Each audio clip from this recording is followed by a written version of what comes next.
नमस्कार। आज म यहाँलाई स्कुल लेभल IEMIS को फिजिकल बटनभित्र भएका फिल्डहरूलाई कसरी पुरा गर्ने, कसरी अद्यावधि गर्ने भन्ने सन्दर्भमा प्रदर्शन गरेर देखाउन गइरहेको छु। यहाँहरूसँग यो 9वटा बटन भएको स्कुल लेभल IEMIS को एक्सेल फाइल छ र यो फाइलमा यहाँले फिजिकल बटनमा क्लिक गरिसकेपछि यो पेज खुल्छ र यसमा एड फिजिकल डिटेल्स भनेर सुरुमा आउँछ र यसको पेज नम्बर 1 मा चाहिँ government fund distribution in trimesters भनेर यो फिल्डहरू यहाँ देखिन्छ।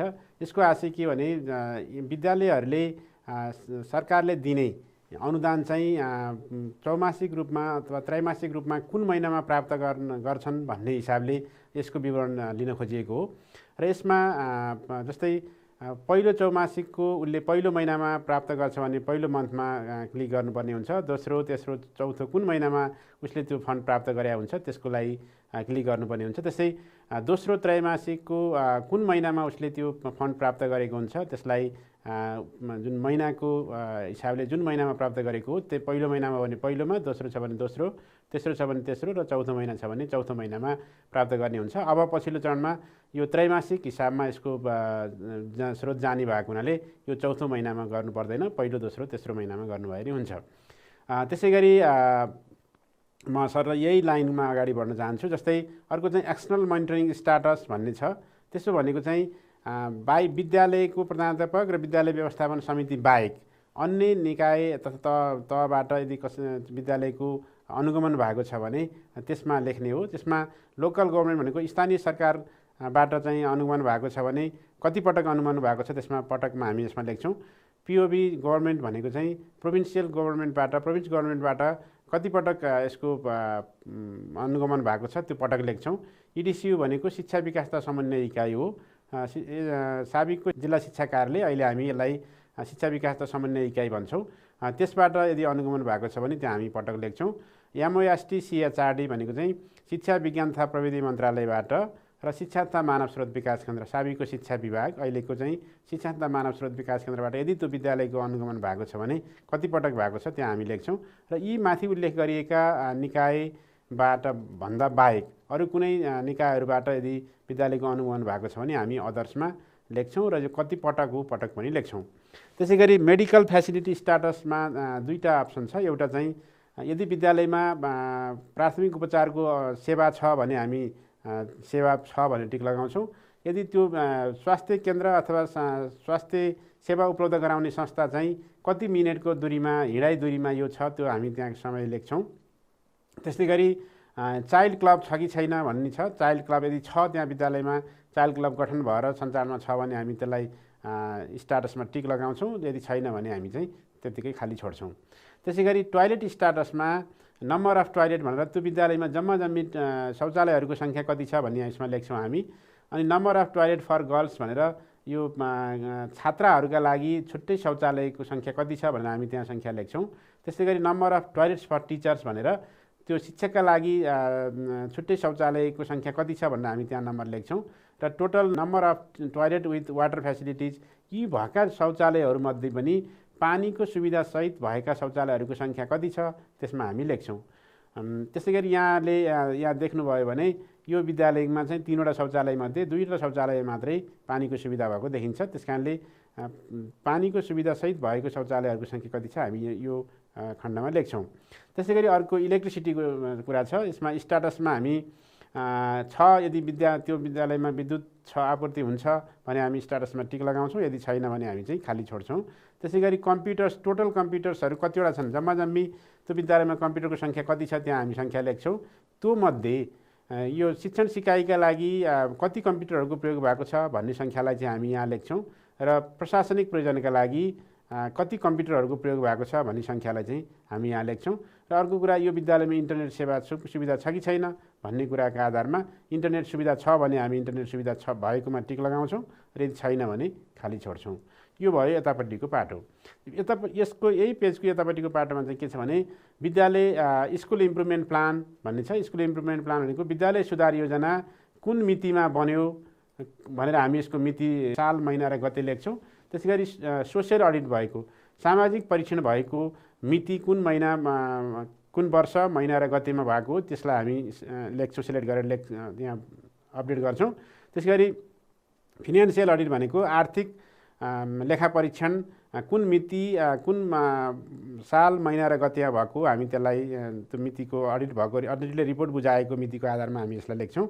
त्यसैगरी एसएमसी मिटिङ स्टाटस भनेको विद्यालय व्यवस्थापन समितिको बैठकको अवस्था के छ, यो वर्षमा number of meeting held in years भनेर त्यो वर्षभरिमा कतिवटा विद्यालय व्यवस्थापन समितिका कतिवटा बैठकहरू बसे भन्ने कुरा चाहिँ हामी सङ्ख्यामा यहाँ लेख्छौँ।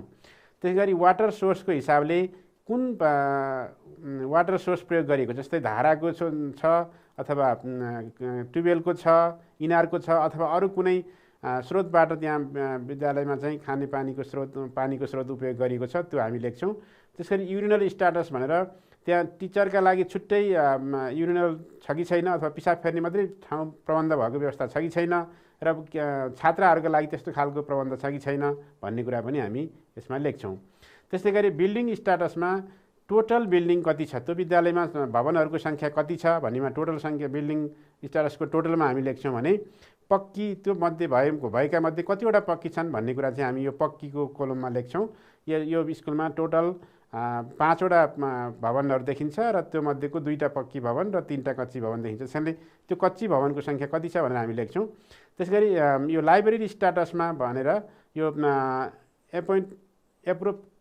एप्रोक्सिमेट बुक्स भनेको छ, यसमा अनुमानित किताबहरूको सङ्ख्या हाम्रो सबै माध्यमिक विद्यालयहरूमा पुस्तकालय आधारभूत विद्यालयका पनि 6-8 सञ्चालन भएका विद्यालयहरूमा पुस्तकालयहरू सञ्चालन भएको छन् भने यो आधारभूत तहको 1-5 चलेका विद्यालयहरूमा पनि बुक कर्नरको व्यवस्था भएको हुनाले सबै विद्यालयहरूमा कुनै न कुनै हिसाबले पुस्तकहरूको प्रबन्ध गरिएको छ र त्यो पुस्तकहरूको सङ्ख्या कति छ भन्ने कुरा चाहिँ यहाँ लेखेको छ। यहाँ हेर्नुभयो भने जम्मा 2 मात्रै भनेको छ, यो विद्यालयमा जम्मा 2टा पुस्तक मात्रै भएको भन्ने देखिन्छ। त्यस कारणले यो चाहिँ विवरण यहाँहरूले ध्यानपूर्वक भर्नुपर्ने हुन्छ।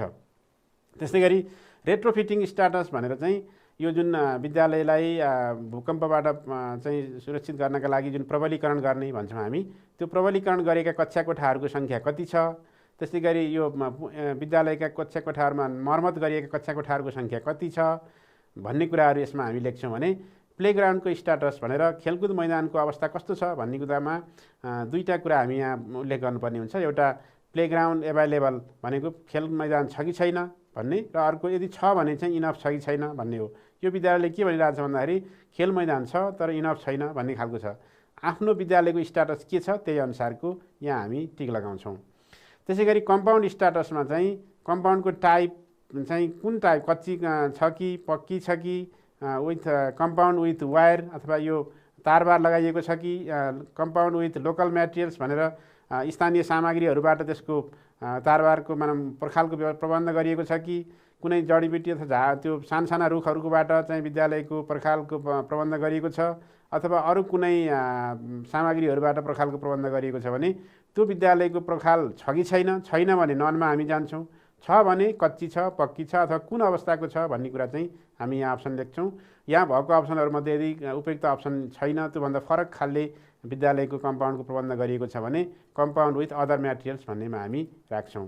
त्यसै गरी स्कुल एन्ड ल्यान्ड स्टाटस भनेर बिघा कट्ठा धुर, यो प्राय मध्य प्रदेशमा अथवा तराईका जिल्लाहरूका विद्यालयहरूमा यो बिघा कट्ठा र धुरमा लेख्ने चलन छ र पहाडी जिल्लाहरूमा चाहिँ यो रोपनी आना पैसा र दाममा लेखिन्छ। त्यो विद्यालयको लाल पूर्जामा अथवा विद्यालयको जुन जग्गा छ त्यो जग्गालाई कति मापन गरेर हामीले त्यसलाई उल्लेख गर्ने गरेका छौँ, त्यसलाई बिघामा छ भने बिघा कट्ठा धुरमा अनि रोपनीमा छ भने रोपनी आना पैसा दाममा उल्लेख गर्छौँ। र यो विवरण भरिसकेपछि हामी यसलाई नेक्स्ट गर्छौँ।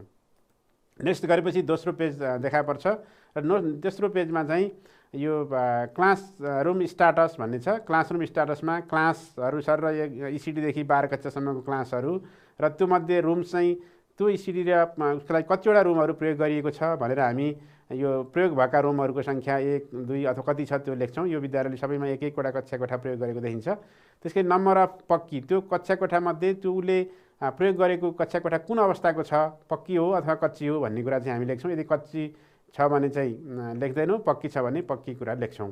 त्यसै गरी त्यो स्कुलमा हेड टिचरका लागि अथवा प्रधानाध्यापकका लागि छुट्टै कार्यालय कक्षको व्यवस्था छ, कोठाको व्यवस्था छ भने हामी चाहिँ त्यहाँ सङ्ख्या लेख्छौँ कतिवटा कक्षा छ त्यसमा।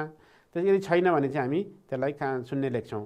त्यसै कम्प्युटर रुमका लागि कतिवटा कक्षा छ, कोठा छ। त्यसै गरी स्टाफ रुमका लागि, स्टाफहरू बस्नका लागि कतिवटा कोठा छ। त्यस्तै गरी स्टोर रुमका लागि अथवा स्टोर भण्डारणका लागि कतिवटा कोठा प्रयोग भएको छ। यदि खेलकुद सामग्रीहरू व्यवस्थापन गर्नका लागि पनि कोठाको व्यवस्थापन छ भने त्यो छ कि छैन, छ भने हामी सङ्ख्या लेख्छौँ, नभए 0 लेख्छौँ। त्यस्तै गरी लाइब्रेरी अथवा पुस्तकालयका लागि प्रबन्ध छ कि छैन, कतिवटा कोठा छ भनेर हामी त्यहाँ लेख्छौँ। त्यस्तै गरी साइन्स ल्याबका लागि यो विज्ञान प्रयोगशालाका लागि कतिवटा कोठा प्रयोग भएको छ त्यो लेख्छौँ। र त्यो सबै भइसकेपछि त्यति गर्दा पनि विद्यालयमा यदि प्रयोग नभएको कक्षा कोठा छ भने अनयुज रुम भनेर हामी त्यसमा सङ्ख्या लेख्छौँ। त्यसै गरी यतातिर हामी गयौँ भने ग्रान्ट एमाउन्ट रिसिभ्ड भन्ने छ। यो स्थानीय सरकारबाट र अरू कुनै विभिन्न निकायहरूबाट चाहिँ यो विद्यालयहरूले कति अनुदान प्राप्त गर्छ, कुन कुन शीर्षकमा भन्ने कुरा यसमा उल्लेख गर्ने हो। जस्तै किताबका लागि बुक्स भनेर ECD का लागि, प्राइमरीका लागि, लोवर सेकेन्ड्रीका लागि, सेकेन्ड्रीका लागि र हायर सेकेन्ड्रीका लागि, टेक्स्ट बुकका लागि अथवा पाठ्य पुस्तकका लागि कति कति अनुदान प्राप्त हुन्छ भन्ने एमाउन्ट हामी यो रकम हामी यसमा लेख्छौँ। स्कलरसिपका लागि कति कति एमाउन्ट प्राप्त हुन्छ भन्ने कुरा हामी यो कोलममा लेख्छौँ। त्यस्तै गरी यदि पर क्यापिटा फन्डिङका लागि अथवा प्रति विद्यार्थी अनुदानको हिसाबले अनुदान प्राप्त हुन्छ भने कुन कुन तहमा कति कति अनुदान प्राप्त हुन्छ भनेर हामी यहाँ एमाउन्ट यो रकम उल्लेख गर्छौँ। त्यसरी क्यास भनेको चाहिँ कन्टिन्युस एसेसमेन्ट सिस्टम अथवा निरन्तर विद्यार्थी मूल्याङ्कनका लागि कति रकम प्राप्त भएको छ भन्ने कुरा हामी यसमा लेख्छौँ। त्यसै गरी स्कुल अपरेसनल ग्रान्ट भनेर विद्यालय सञ्चालनका लागि विद्यालयलाई अनुदान जाने हुन्छ, त्यसका लागि कति कति अनुदान प्राप्त भएको छ प्राथमिक तहका लागि, निम्न माध्यमिक तहका लागि, माध्यमिक तहका लागि भन्ने कुरा हुन्छ। त्यो कुरा चाहिँ हामी यसमा उल्लेख गर्छौँ। त्यसपछि अर्को चाहिँ छ textbook, curriculum and other materials detail भनेर हामीले type, ECD, primary, lower secondary, secondary भनेर हायर सेकेन्ड्री भनेर यो अप्सनहरू छन्। त्यसमध्ये टेक्स्ट बुक ECD का लागि कतिवटा टेक्स्ट बुकहरू छन्, त्यस्तै गरी प्राइमरीका लागि कतिवटा टेक्स्ट बुकहरू, त्यस्तै गरी लोवर सेकेन्ड्रीका लागि कतिवटा टेक्स्ट बुकहरू छन् त्यहाँ स्कुलले प्रयोग गर्ने टेक्स्ट बुक भन्ने हिसाबमा चाहिँ भन्न खोजिएको। यो विद्यालयको पुस्तकालयमा यो टेक्स्ट बुकहरू पनि हुनुपर्छ भन्ने मान्यता अनुसार विद्यालयको पुस्तकालयमा तथा शिक्षक तथा प्रधानाध्यापकहरूले प्रयोग गर्नका लागि कति सेटमा टेक्स्ट बुकहरू छन् भन्ने हिसाबले यो जान्न खोजिएको हो। त्यसकारण त्यो विवरणहरू यहाँ उल्लेख गर्नुपर्ने हुन्छ। टिचर्स गाइड भनेर शिक्षक निर्देशिका कतिवटा छन् भनेर यहाँ हामी सङ्ख्या लेख्छौँ तहगत रूपमा। त्यस्तै गरी चाइल्ड म्याट्रिक्स भनेको बालबालिकाका लागि सन्दर्भ सामग्री भनेर विभिन्न सामग्रीहरू हुन्छन्, तिनीहरू कति सङ्ख्यामा छन् भन्ने कुरा हामी यहाँ लेख्छौँ। बुक कर्नरका लागि कति छ भनेर हामी लेख्छौँ। त्यस्तै गरी यो एभाइलिटी अफ करिकुलम यो पाठ्यक्रमको मानव उपलब्धता छ कि छैन। जस्तै यहाँ यसले के भन्छ भने ECD, primary, secondary, lower secondary, सेकेन्ड्रीको यो करिकुलम चाहिँ प्राप्त छ भन्ने हिसाबले सङ्केत गरेको देखिन्छ। यदि छ भने हामी चाहिँ छ भनेर टिक लगाउँछौँ, यदि छैन भने यसलाई खाली छोड्छौँ। यो विद्यालयमा 10 कक्षासम्म चलेको विद्यालय भएको हुनाले यसले चाहिँ यो हायर सेकेन्ड्री लेभलमा करिकुलम नभएको भन्ने कुरा यहाँ देखिन्छ। त्यस्तै गरी लोकल करिकुलम रेफरेन्स म्याटेरियल्सहरूको अवस्था के छ, लोकल करिकुलमहरू कति छन्, त्यस्तै गरी यो विद्यालयका विद्यार्थीहरूले प्रयोग गर्ने गरी रेफरेन्स म्याटेरियल्सहरू कति छन्, कति सङ्ख्यामा छन् भनेर हामी ECD का लागि कति, प्राइमरीका लागि कति, लोवर सेकेन्ड्रीका लागि कति र सेकेन्ड्रीका लागि कति भनेर यहाँ हामी सङ्ख्या उल्लेख गर्छौँ। त्यसपछि हामी यतापट्टिको बाटोमा गयौँ भने न्यू कन्स्ट्रक्सन एन्ड रिहेबिलिटेसन 2078 भनेको छ। यो चाहिँ तपाईँले जुन वर्षको यो IEMIS अद्यावधि गर्नुभएको छ त्यही वर्ष चाहिँ कति कक्षा कोठाहरू बने, कति भवनहरू बने भन्ने विवरणहरू अद्यावधिक गर्ने कोलम हो यो।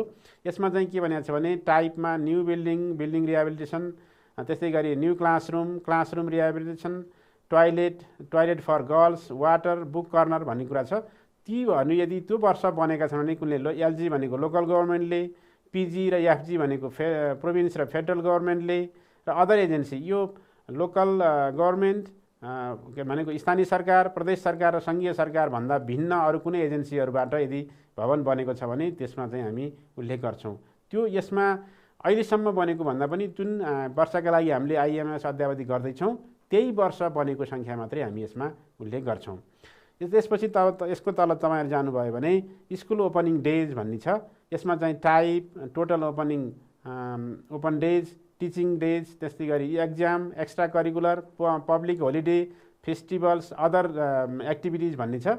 यसमा चाहिँ दुईवटा कुरा हामीले गर्नुपर्ने छ। एउटा प्लान भनेको कति चाहिँ त्यो वर्षभरिमा हामीले कति गर्ने योजना बनाएका थियौँ। जस्तै विद्यालय टोटलमा कति दिन खोल्ने योजना बनाएका थियौँ, पढाउने कति दिन योजना बनाएका थियौँ, परीक्षा कति दिन चल्ने योजना बनाएका थियौँ, एक्स्ट्रा करिकुलर एक्टिभिटिज अथवा अतिरिक्त क्रियाकलाप कति दिन गर्ने भनेका थियौँ, सार्वजनिक विधा कति दिन गर्ने, यो पर्व विधाहरू चाडपर्व विधाहरू कति गर्ने, त्योभन्दा अरू कुनै एक्टिभिटिजहरू छ भने कति दिन गर्ने भनेर हामीले पहिला प्लान कति गरेका थियौँ भन्ने कुरा माथि प्लानमा लेख्छौँ अथवा योजना गरेको अनुसार।